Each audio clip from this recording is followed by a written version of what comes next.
शुक्लांबरधरं विष्णुं शशिवर्णं चतुर्भुजं प्रसन्नवदनं ध्यायेत् सर्वविघ्नोपशान्तये। नमो नमः सद्गुरुभ्यो नमो नमः। नमो नमः सद्गुरुभ्यो नमो नमः। ज्ञानवैराग्यसम्पूर्णान् हरिभक्तिपरायणान् पूर्वाचार्यान् अहं वन्दे सम्प्रदायप्रवर्तकान्। कलये सुन्दराकारं सदैकप्रियदर्शनम् अज्ञाननाशकं देवं सद्गुरुं मुरलीधरम्।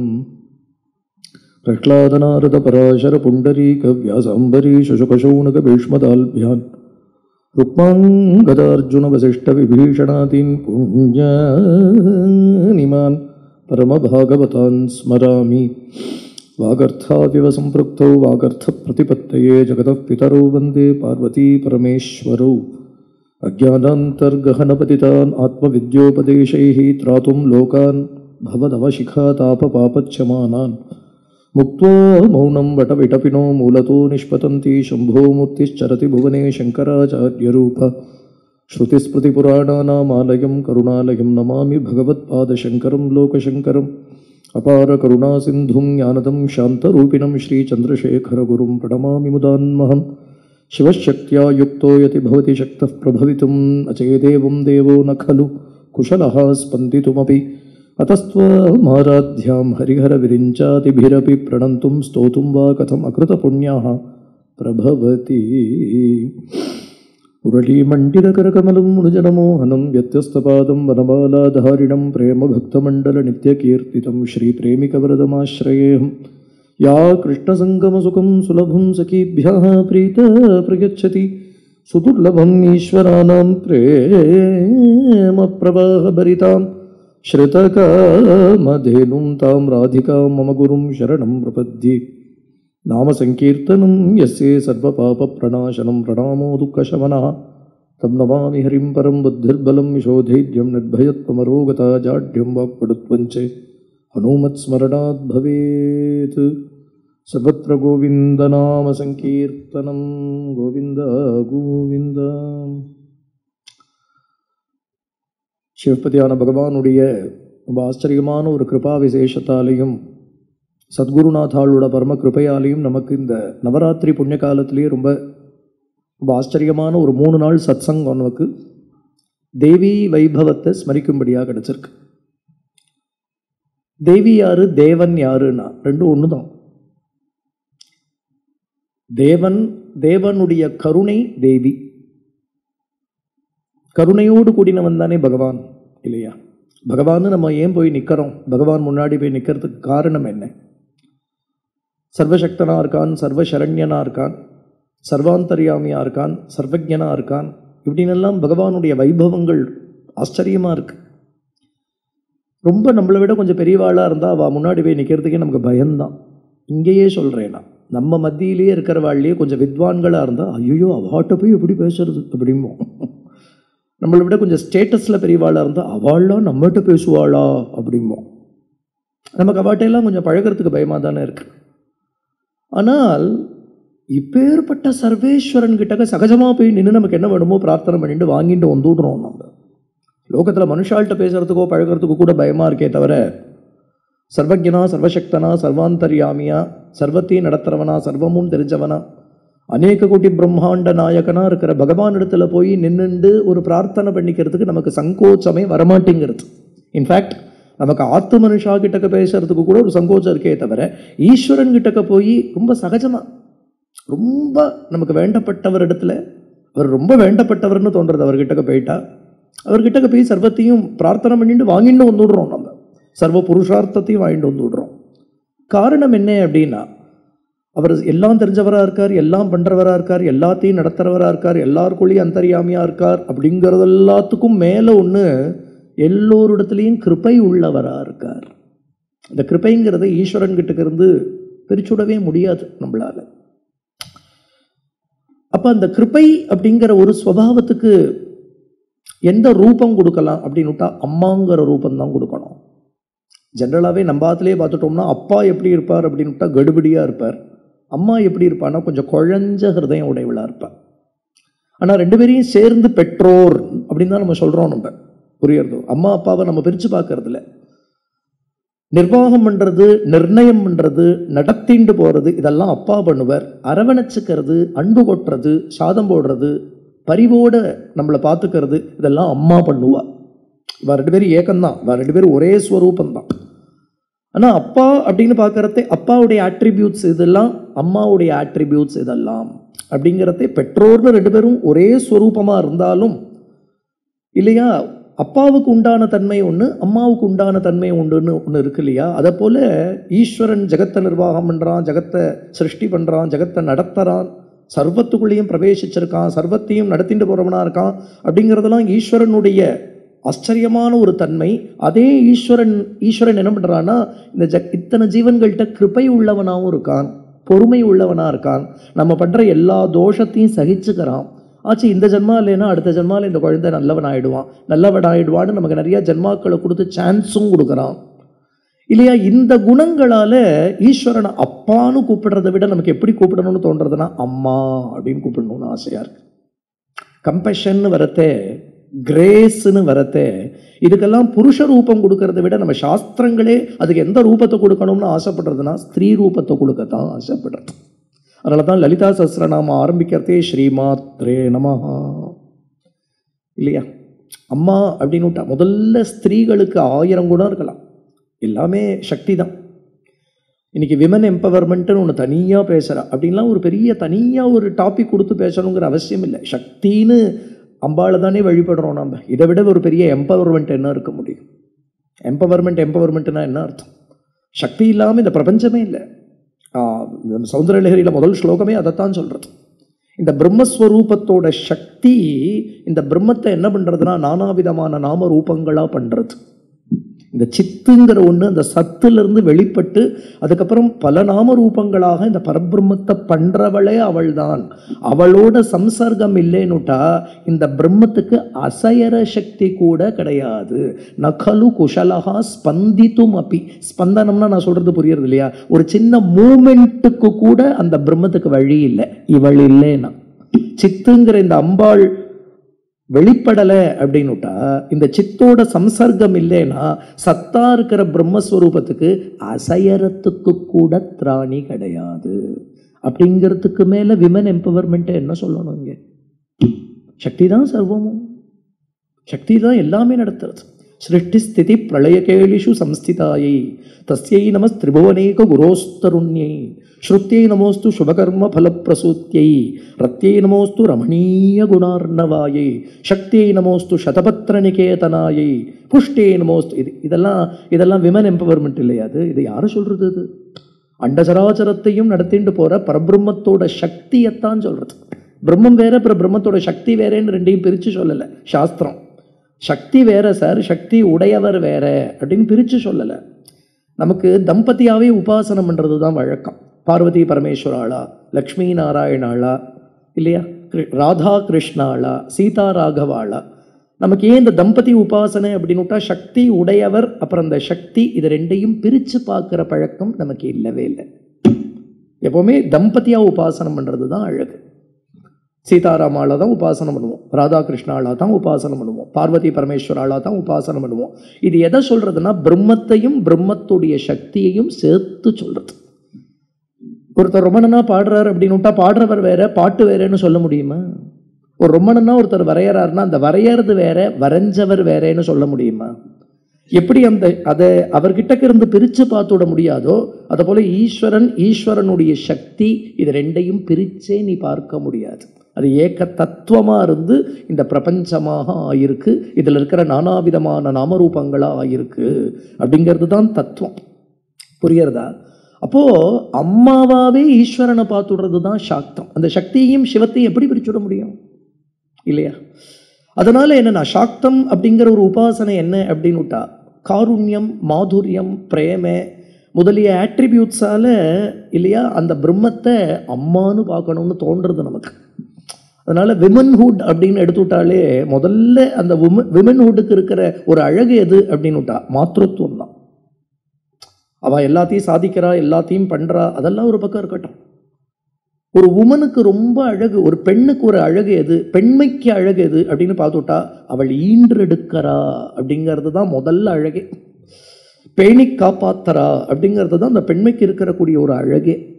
கருணையோடு எல்லாத்தையும் பார்த்துப்பா, பொறுமையோடு அரவணைச்சுப்பா, எத்தனை தோஷத்தையும் சகிச்சுப்பா, எல்லாத்தையும் தாங்கிப்பா, எல்லாத்தையும் நடத்திண்டு போவா அப்படிங்கிறதுலாம் தான் பெண்மைக்கு ஒரு அழகா நம்ம சாஸ்திரங்கள் எடுத்து காண்பிக்கிறது. அதனால ஈஸ்வரனையே அம்மாவா பார்க்கும்படியா சாஸ்திரம் சொல்றது. அதுதான் சாக்தம். புரியுறதோ? ஈஸ்வரன்னு எப்ப நம்ம சொல்றோமோ சக்தி விசிஷ்டமான பிரம்மத்தை தான் ஈஸ்வரன்னு சொல்றோம். நம்ம பிரம்மங்கிறது எப்படி இருக்குன்னா, நாமம் இல்லை, ரூபம் இல்லை, குணம் இல்லை, அதுக்கு எந்த விதமான உபாதியும் இல்லை, அது எல்லாத்துக்கும் அப்பாற்பட்டதா, நிர்குணமா, நிராகாரமா, எந்த காரியமும் இல்லாததா, எந்த சங்கல்பமும் இல்லாததா நிர்குண பிரம்மம் இருக்கு. ஆனால் அஹோ புருஷிகா அப்படின்னு நம்ம சகஸ்ரநாமத்துல சொல்றது இல்லையா, அந்த புருஷிகா, அந்த சித் ஸ்வரூபமா இவள் என்ன பண்றான்னா அந்த பிரம்மத்துக்குள்ள இருந்து வெளிப்படுறா. வெளிப்பட்டு அந்த பிரம்மத்துக்கு சங்கல்பத்தை உண்டு பண்றா. இதைத்தான் வேதமே சோகாமயத அப்படின்னு சொல்றது. அந்த பிரம்மம் சங்கல்பிச்சது. அதுக்கப்புறம் என்ன ஆயிடுதுன்னா நானாவிதமான நாமரூபங்களா தன்னை பண்ணிண்டுது அப்படின்னு. இதெல்லாம் நமக்கு வேதத்திலேயே வரக்கூடிய வேத வாக்கியங்கள், பிரமாணம்.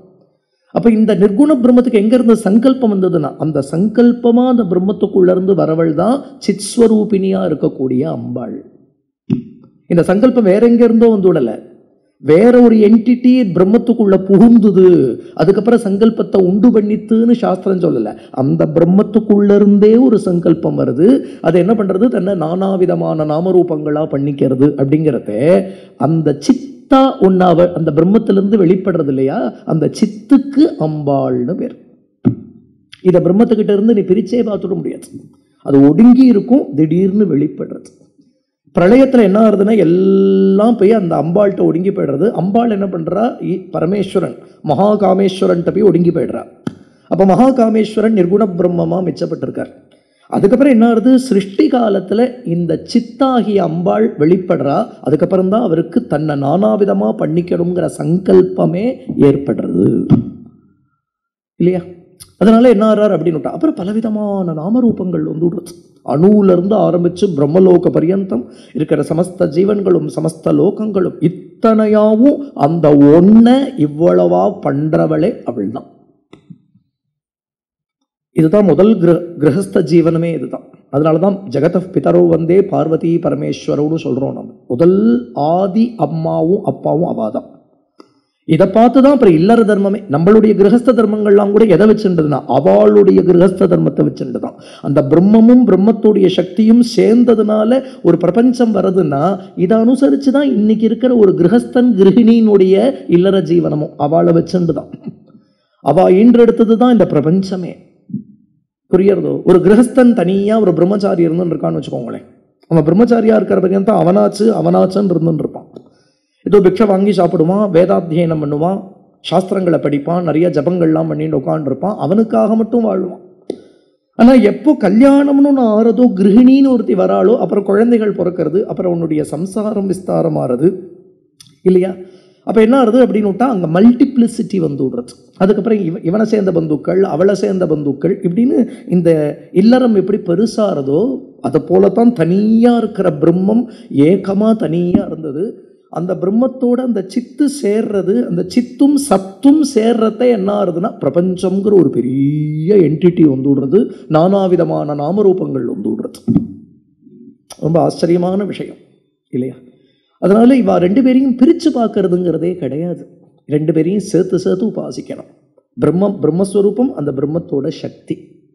அதனாலதான் சுந்தரகாண்டத்துல நீங்க பார்த்தேளானால் சீதை ராவணனை பார்த்து சொல்றா.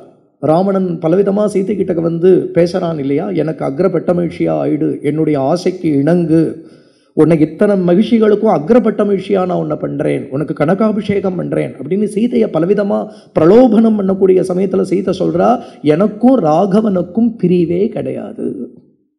அனன்யா ராகவேனாஹம் பாஸ்கரேண பிரபாயதா. எனக்கும் ராகவனுக்கும் பிரிவுன்னு யாரு சொன்னா, சூரியனையும் சூரிய பிரபையையும் உன்னால எப்படி பிரிக்க முடியும்?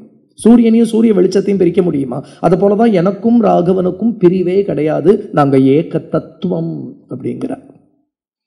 பிருந்தாவனத்தில் நம்ம இன்னைக்கு கூட போய் பார்த்தோம்னா இம்லித்தல்னு ஒரு இடம் உண்டு பிருந்தாவனத்தில். இம்லித்தல் அப்படின்னுட்டா, இம்லினா நமக்கு தெரியும் புளிய மரத்தின் அடி அது. இது ஒரு ஆச்சரியமான லீலா ஸ்தலம். இது சைதன்ய மகாபிரபு பிருந்தாவனை யாத்திரை பண்ணக்கூடிய சமயத்தில் மகாபிரபுக்கு இந்த இடத்துல அற்புதமான ஒரு ராதாகிருஷ்ண லீலை தரிசனம் ஆச்சு. கிருஷ்ணாவதார காலத்தில் பகவான் ராசம் பண்ணிட்டு இருக்கக்கூடிய சமயத்தில், இதுக்கு பின்னாடி எக்ஸாக்ட்லி இந்த இம்லித்தலுக்கு பின்னாடி தான் ராசஸ்தலி. நித்தியமும் இன்னைக்கு ராசம் நடக்கிறது. நான் ஒரு ஹிஸ்ட்ரி சொல்றேன்னு நினச்சிக்க வேண்டாம். லீலைகள்லாம் என்றைக்கோ ஒரு நாள் நடந்தது, இன்னைக்கெல்லாம் லீலை இல்லை அப்படின்னு நினச்சிக்க வேண்டாம். சதா லீலை நடந்துட்டு இருக்கு. நம்ம சித்தம் அந்த லீலைகளை பார்க்கறதுக்கு தகுந்ததா ஆகணும். இன்னைக்கும் மகான்களுக்கு பிருந்தாவனத்தில் அவ்வளவு கிருஷ்ண லீலைகள் தரிசனம் ஆயின்னு இருக்கு. நம்ம சித்தம் அப்படி ஒசந்துதானால் அந்த லீலா பிருந்தாவனத்தை, அந்த நித்திய பிருந்தாவனத்தை தரிசனம் பண்ணலாம். அங்கே சதா லீலை நடக்கிறது. அங்கே சதா வேணுகானம் பண்றான் பகவான், சதா ராசம் நடக்கிறது, சதா கோச்சாரணம் நடக்கிறது. பகவான் அவ்வளவு லீலைகளையும் அந்தந்த பக்தாளுடைய யோக்கியதைக்கு ஏற்ப தரிசனம் கொடுத்துன்னு இருக்கான். நம்ம சித்தத்தை ஒசத்திக்க தெரியணும். இது ஒரு லீலை. என்னன்னா, பகவான் ராசம் பண்ணிட்டு இருந்தான் இல்லையா, ராசத்தில் பாதியில் அவர்கள் ராதை முதலிய கோபிகைகளை விட்டுட்டு இங்கே வந்துட்டான், இம்லித்தலுக்கு வந்துட்டான். இங்கே பகவான் கண்ணை மூடிட்டு ராதா தியானம் பண்ணிட்டு உட்காண்டிருக்கான். அங்கே ராத கிருஷ்ணனை பிரிஞ்சு கிருஷ்ண தியானம் பண்ணிட்டு உட்காண்டா. இப்போ என்ன ஆச்சுன்னா, கிருஷ்ண தியானத்தில் ராத நீலவர்ணமா ஆனால் கிருஷ்ணன் கௌரவர்ணமா ஆனான். ராதையுடைய வர்ணம் கௌரவர்ணம், கிருஷ்ணனுடைய வர்ணம் நீலவர்ணம். இங்கே என்னாச்சுன்னா, ராத நீலவர்ணமா அப்படியே நீலவர்ணமா ஆயிட்டாள், நீலரூபிணியா ஆயிட்டாள். கிருஷ்ணன் என்ன ஆயிட்டான்னா கௌரவர்ணமா ஆயிட்டான். ஏன்னா அந்த தியானத்தில் அவ ரெண்டு பேரும் ஏகமாறா அப்படிங்கிறது ஒரு லீலையாக காண்பிக்கப்படுறது கிருஷ்ண லீலைகள். அப்படின்னா என்ன அர்த்தம் அப்படின்னுட்டா, தத்துவத்தா அவ ரெண்டு பேருக்கு மத்தியில் பேதம் இல்லைன்னு அர்த்தம். அஷ்டபதி பாடின்னு இருக்கோமே, அஷ்டபதி 24 அஷ்டபதி பாடுறோம் இல்லையா, ஜெயதேவரோட அஷ்டபதி. அதில் 12வது அஷ்டபதி பஷ்யதி திசி திசி ரகசி பவந்தம் த்வததர மதுர மதுனி பிபந்தம் நத ஹரே ஜகநாத ஹரே. இந்த அஷ்டபதியில் ராத கிருஷ்ண விரகத்தில் துடிக்கிறாள். பகவான் சொன்ன சமயத்துக்கு வரல. பகவான் வேற எங்கேயோ லீலை பண்ணிட்டு இருக்கான். ராதைக்கு எந்த இடத்துல தரிசனம் கொடுப்பேன்னு சொன்னானோ அந்த இடத்துக்கு சொன்ன சமயத்துக்கு வரல பகவான். அந்த விரகம் தாங்க முடியாதபடி கிருஷ்ண சிந்தனத்தில் உருகரா, தவிக்கிறா. அப்ப என்ன ஆயிடுத்து அப்படின்னுட்டா, ஒரு க்ஷணம் மதுரி பூரகமீதி பாவன ஷீல நதரே, நான் தான் மதுரிபூன்னு பட்டுன்னு எழுந்துண்டா. நான் மதுரிபூன்னா என்ன அர்த்தம்? மதுரிபூனா கிருஷ்ணன் அர்த்தம். கிருஷ்ணனுக்கு தான் மதுரிப்பு, மதுங்கிற அசுரனை சம்ஹாரம் பண்ணதுனால மதுரிப்பூன்னு கிருஷ்ணனுக்கு பேரு. ராதா என்ன பண்றாடா, மதுரிபூர் அகம் இதி பாவனசீலா.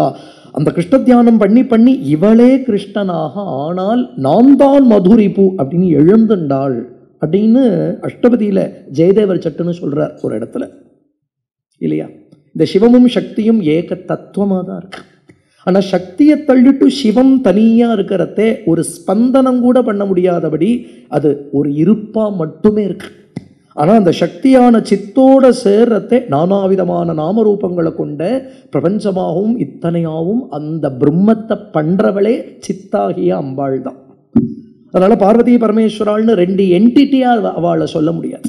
ஏன்னா சக்திமான் வேற சக்தி வேற அப்படின்னு பிரித்து சொல்ல முடியாது.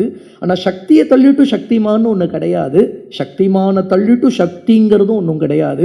இது ரெண்டும் ஏக தத்துவமாகவே இருக்கு, ஏக தத்துவமாக இருக்கு இல்லையா. அப்போ அந்த ஈஸ்வரனுடைய சக்தியை உபாசிக்கிறதுங்கிறது ஈஸ்வரனையே உபாசிக்கிறது தான்.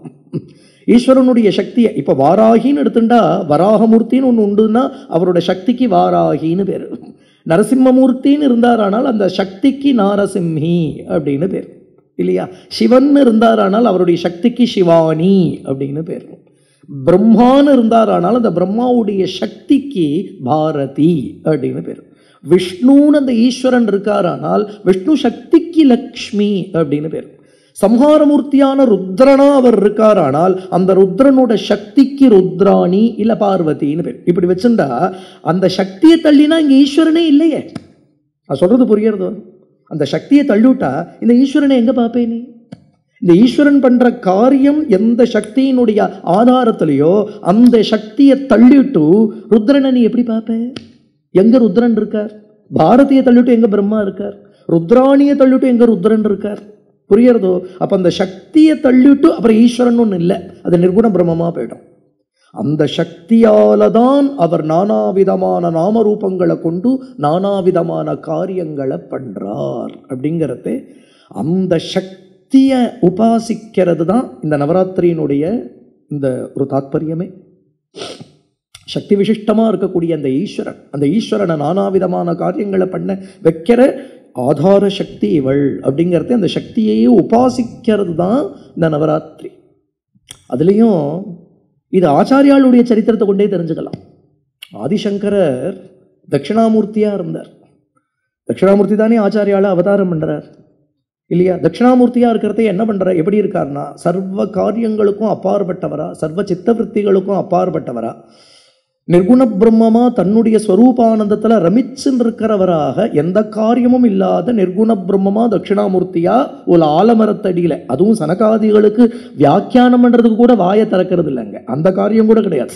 மௌன வியாக்கியா பிரகடித பரபிரம்ம தத்துவம் யுவானம் அப்படின்னு சனகாதிகளுக்கு மௌனத்தாலேயே பிரம்ம தத்துவத்தை பிரகடனம் பண்ணிட்டு, ஏன்னா வாயை திறந்து சொல்றதுங்கிற அந்த காரியம் கூட இல்லாதவரா அப்படி தன்னுடைய ஆனந்தத்தில் ரமிச்சன் இருக்கிறவரா இருக்கிற தட்சிணாமூர்த்தி ஆச்சாரியாலா அவதாரம் பண்றார். அப்படிங்கிறத உள்ள எந்த ஒரு சித் சக்தி உட்கார்ந்திருந்ததோ ஒடுக்கி வச்சுருந்தாரோ அந்த சித் சக்தியோட கூட இப்ப ஆச்சாரியாலா அவதாரம் பண்ணி பேசாததெல்லாம் பேசினார் இல்லையா? உபனிஷத் வியாக்கியானம் பண்ணதென்ன, பிரம்மசூத்திர பாஷ்யம் பண்ணதென்ன, 72 பாஷண்ட மதங்களை கண்டனம் பண்ணினதென்ன இல்லையா? மடங்களை ஸ்தாபிச்சதென்ன, 2500 வருஷம் கழிச்சு ஆச்சாரியால் பண்ணிட்டு போன காரியம் இன்னைக்கு லோகத்துல நிக்கிறது. எத்தனை பேசியிருப்பார்? தட்சிணாமூர்த்தியா நிர்குண பிரம்மமா இருந்தவர் அந்த சிச்சக்தி உடைய பிரேரணையால ஆச்சாரியாலா அவதாரம் பண்ணி இப்ப சக்தி விசிஷ்ட ஈஸ்வரனாக லோகத்துல இத்தனை காரியம் பண்றார். இப்ப புரியறதா இல்லையா? நிர்குண பிரம்மமா தட்சிணாமூர்த்தியாவே இருந்திருந்தா இத்தனை காரியம் பண்ணியிருக்க முடியாது இல்லையா? தன்னுடைய ஆனந்தத்துல தான் ரமிச்சென்று இருந்திருப்பார். அப்படி இருக்கக்கூடியவரே அந்த சக்தி பிரேரணை பண்ணி அவரை சங்கராயச்ச மயஸ்கராயச்ச அப்படின்னு இல்லையா தட்சிணாமூர்த்தியா இருந்தவரே சிவகுரு ஆரியாம்பாளுடைய புத்திரனா அவதாரம் பண்ணும்படியாக பண்ணி எப்பேற்பட்ட காரியத்தை பண்ணிட்டு போயிருக்கார் இல்லையா? ஆச்சாரியாளுடைய அவதாரமே இதுக்கு பிரமாணம். இந்த சிவசக்தி ஆயுக்தோ யதி பவதி சக்த பிரபவித்தும் அப்படிங்கிற ஸ்லோகத்துக்கு ஆச்சாரியாளுடைய சரித்திரமே பிரமாணம். முதல் ஸ்லோகம் சௌந்தர்யலகரி அப்படிங்கிறது. இந்த முதல் ஸ்லோகம் ரொம்ப ஆச்சரியமா ஆரம்பிக்கிறது. இந்த சௌந்தர்யலகரி எப்படி வந்ததுங்கிறத சொல்லணும். ஆச்சாரியால் கைலாச யாத்திரை பண்றார். ஆச்சாரியாளுடைய அவதார காலத்திலேயே 32 வருஷம் தான் ஆச்சாரியால் பூமியில ஸ்தூலமா சஞ்சாரம் பண்ணிட்டு இருந்தார். நம்மெல்லாம் ஏதோ 90 வயசு 100 வயசு 120 வயசெல்லாம் இருக்கார் அப்படின்லாம் ரொம்ப ரொம்ப வசத்தியாக வேற சொல்கிறோம். நம்ம இந்த பொழுது விடிஞ்சு பொழுது போனால் என்ன பண்ணுறோம் நம்மளாம்? இதில் என்ன பெரிய மாறுதட்டிக்கிறதுக்கு என்ன பெரிய அச்சீவ்மெண்ட்டாக? அதெல்லாம் 60 இருந்துவிட்டார் சார், 80 இருந்துவிட்டா சார்னு எழுந்தால் காஃபி சாப்பிட போகிறார், அப்புறம் திருப்பியும் காலம்புரை டிஃபன் சாப்பிட போகிறார், மத்தியானம் திருப்பியும் சாப்பிடுவார், சித்த படுத்துப்பார், சாயங்காலம் இந்த மாதிரி ஏதாவது சத்சங்கம் இருந்ததுன்னா வரலாமா வேண்டாமான்னு யோசனை பண்ணுவார், தோணினா வருவார். அப்புறம் ராத்திரி ஆனால் திருப்பி என்ன டிஃபன் ஒரு விசாரம், படுத்துன்றுவார். ஏன்னா இப்போ நாளைக்கு பொழுது விடிச்சு எழுந்துனா ஞானியாக எழுந்துக்க போகிறாரு. இப்படி தானே இருக்க போகிறார். இதில் என்ன 60 இருந்தால் என்ன, 80 இருந்தால் என்ன? கொசுவும் வாழறது, ஆடும் வாழறது, மாடும் வாழறது, நானும் வாழ்ந்தேன்னு ஒரு வாழ்க்கை. மகாபுருஷால் லோகத்துக்கு வரா எத்தனை காலம் இருக்காங்கிறது விஷயம் இல்லை, அவள் பண்ணிட்டு போகிற காரியம். அவள் எதுக்கு விதை போட்டுட்டு போகிறாளோ அது ஒரு விருட்சமாக வளர்ந்து இன்னைக்கு நமக்கு நிழலாக இருக்கு. அதுதான் ஆச்சரியம் அந்த இடத்துல. மகாபுருஷாளுடைய ஜீவனத்தை பாருங்க. 32 வருஷம் ஆச்சாரியாளுடைய அவதார காலமே ஸ்தூலமாக அவர் இந்த லோகத்தில் சஞ்சாரம் பண்ணது. அதுவும் அவர் காரியம் பண்ண ஆரம்பித்தது 16வது வயசில். ஆனால் அவர் பண்ணிட்டு போன காரியம் 32வது வயசில் அவர் கைலாசத்தில் தன்னுடைய மூல ரூபத்தில் போய் கலந்துட்டார். 16 வருஷ ஸ்பேனில் அவர் பண்ணிட்டு போயிருக்கக்கூடிய காரியங்கள், அவர் போட்டுட்டு போன ஒரு பீஜம், மடஸ்தாபனம் என்ன, உபனிஷத் பாஷ்யம் என்ன, கீதா பாஷ்யம் என்ன, பிரம்மசூத்திர பாஷ்யம் என்ன, அவர் காண்பிச்ச அத்வைத்தம்ங்கிற மார்க்கம் என்ன, அந்த மடத்துல வரவாள்லாம் எப்பேற்பட்ட மகான்களா இருக்கா. நம்ம மகாபரிவா இல்லையா, இதுக்கு மேல ஒரு உதாரணம் வேணுமா? அவர் போட்டுட்டு போன விதை தானே. அந்த சிஷ்ய பரம்பரையில வரவாள்லாம் எப்பேற்பட்ட மகான்களா இருக்கா. பரமசிவேந்திராள், பகவன் நாம போதேந்திராள், ஸ்ருங்கேரியில் எடுத்துட்டோம்னா சந்திரசேகர பாரதி சுவாமிகள், அபினவ வித்யா தீர்த்த சுவாமி எல்லாம் மகாயோகீஸ்வராள், மகாஜானிகள். அதை போல பத்ரி பீட்டம், துவாரகா பீட்டம் சொல்லிண்டே போலாம். இன்னி வரைக்கும் அந்த அந்த விருட்சம் எனக்கு நிழல் கொடுக்கிறது. இதுதான் மகாபுருஷாளுடைய ஜீவனம். ராமானுஜரே எடுத்துட்டா கூட 1000 வருஷத்துக்குள்ள இல்லையா, எனக்கு 1000 வருஷம் ஆயிடுச்சு. அவர் வாழ்ந்த காலத்துக்குள்ள அவர் பண்ணிட்டு போயிருக்கக்கூடிய காரியங்கள் அத்தியுதம். இன்னைக்கு 1000 வருஷம் தாண்டி நீ ஸ்ரீ வைஷ்ணவ சம்பிரதாயம் நிற்கிறது, திவ்ய தேசங்கள்ல கைங்கரியம் நடக்கிறது இல்லையா. அவர் காண்பிச்சுட்டு போன பிரபத்திங்கிற ஒரு மார்க்கம் என்ன ஆச்சரியம். அந்தந்த திவ்ய தேசத்துல இப்படி இப்படி கைங்கரியங்கள் நடக்கணும், எப்படி ஆராதனங்கள் நடக்கணும், உற்சவங்கள் நடக்கணும், என்ன ஆச்சரியமா இருக்கு. மத்வர் பண்ணிட்டு போன ஒரு காரியம். இன்னைக்கு அந்த கேண்டரா ரீஜியன் முழுக்க பார்த்துட்டோமானால் மத்வ சம்பிரதாயம் அப்படியே ஆச்சரியமா. உடுப்பி கிருஷ்ணனுடைய ஒரு பூஜை, துவைத சித்தாந்தம், பக்தி மார்க்கம், கிருஷ்ண பக்தி, அவர் காண்பிச்சுட்டு போன கிருஷ்ண பக்தி நிற்கிறது.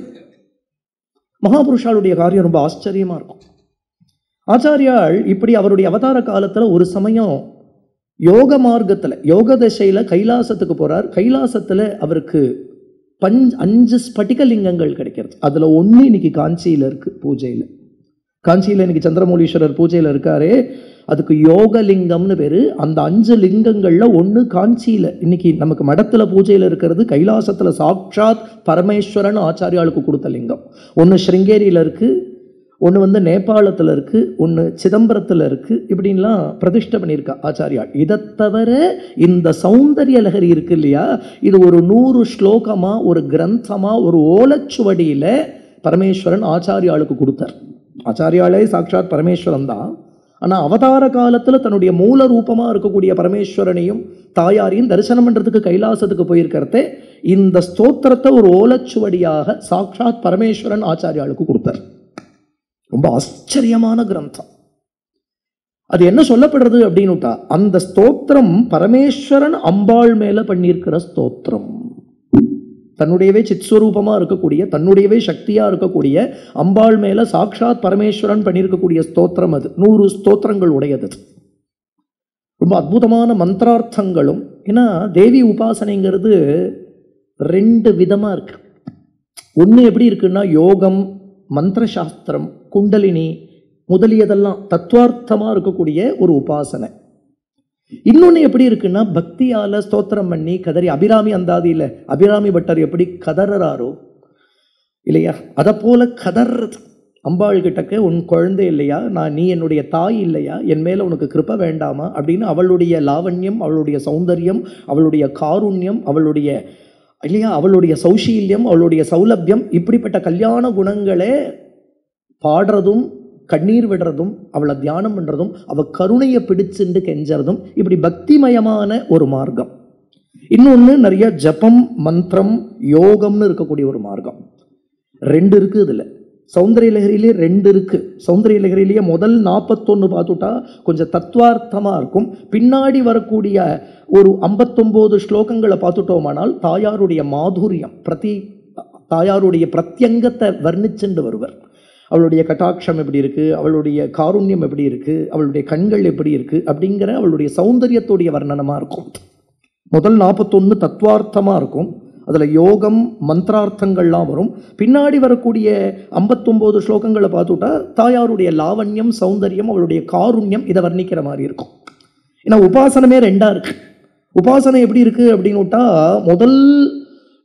முதல்ல ஒரு பாகம் எப்படி இருக்குன்னா தத்துவார்த்தமாக இருக்கு, எல்லாமே யோகமாக இருக்குது, மந்திரத்தோடு கூடினதாக இருக்குது. இன்றைக்கி இருக்கிற ஸ்ரீவித்யா, ஸ்ரீ சக்கரம்லாம் இருக்குது இல்லையா, அது எப்படி ஒரு நிலைகளை தாண்டி போகிறது. தீட்சிதர், முத்துசுவாமி தீட்சிதர் இதை தான் கமலாம்பா நவாவரணம்னு பாடியிருக்கார். நவாவரணம்னா 9 ஆவரணங்கள். 9 ஆவரணங்களை தாண்டி உள்ள பரமாத்மஸ்வரூபம் பிரகாசிக்கிறது இல்லையா. அம்பாள் சித்ஸ்வரூபினியா உள்ள பரபிரம்மஸ்வரூபினியா பிரகாசிக்கிறார். அந்த 9 ஆவரணங்களை, அவித்யா ஆவரணங்களை தாண்டி இல்லையா அந்த சித்ஸ்வரூபினியா இருக்கக்கூடிய அந்த பராம்பிகையான அம்பாளை அடையிறது அப்படிங்கிறது தான் ஸ்ரீவித்யையே. அதுக்கு எல்லா ஆவரணங்களையும் தாண்டி போனோமானால் பிந்து மத்திய வாசினியா ஸ்ரீசக்கரத்துக்கு மத்தியில வாசம் பண்றா. இது நமக்கு கீர்த்தனங்கள்லேயே பாடுறார்.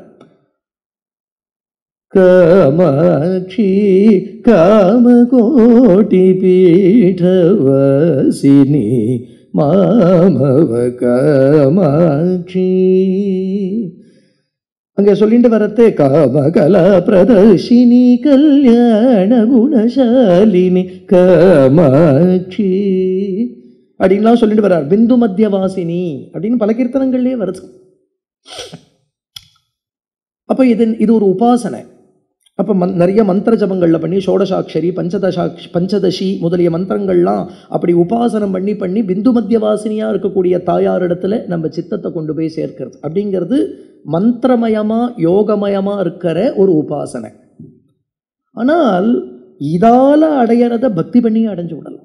உன் கிருப்பை கிடைக்காதா, உன் கிருப்பை கிடைக்காதா அப்படின்னு அவள் நாமத்தை கீர்த்தனம் பண்ணி அவள் குணங்களை பாடி அவள் சரணத்தை பிடிச்சுண்டு கதறிண்டே அடைஞ்சு விடலாம். அதாவது ஒரு கிளாஸில் ரெண்டு விதமான குழந்தைகள் இருப்பாள். ஒரு சில குழந்தைகள் தானே படித்து ஜம்முன்னு மார்க் வாங்கி விடுவாள். ஒரு சில குழந்தைகள் எப்படி இருப்பான்னா மந்தமாக தான் இருப்பாள். டீச்சர் பார்த்து கிரேஸ் மார்க் போட்டு பாஸ் பண்ணி விட்டாதான் உண்டு அப்படிங்கிற ஒரு குழந்தையும் இருப்பான் இல்லையா. அதைப்போல் யோகாபியாசம் பண்ணி மந்திர ஜபங்களை பண்ணி மனசை அடக்கி இந்திரியங்களை ஒடுக்கி அடையக்கூடியவா உண்டு. அவள் அந்த சாமர்த்தியத்தால் அடையிறா. ஆனால் ஒரு சில பேருக்கு அப்படி அது பண்ண சாமர்த்தியம் இருந்தால் கூட எங்களுக்கு அதெல்லாம் வேண்டாம், உன் கிருபையாலே எங்களை நீ கரையேற்றிடு அப்படின்னு அம்பாளோட சரணத்தை பிடிச்சிருந்து கதறவும் கதறான். ரெண்டு பேருக்கும் தாயார் கிருபை பண்ணத்தான் பண்ண போகிறான்.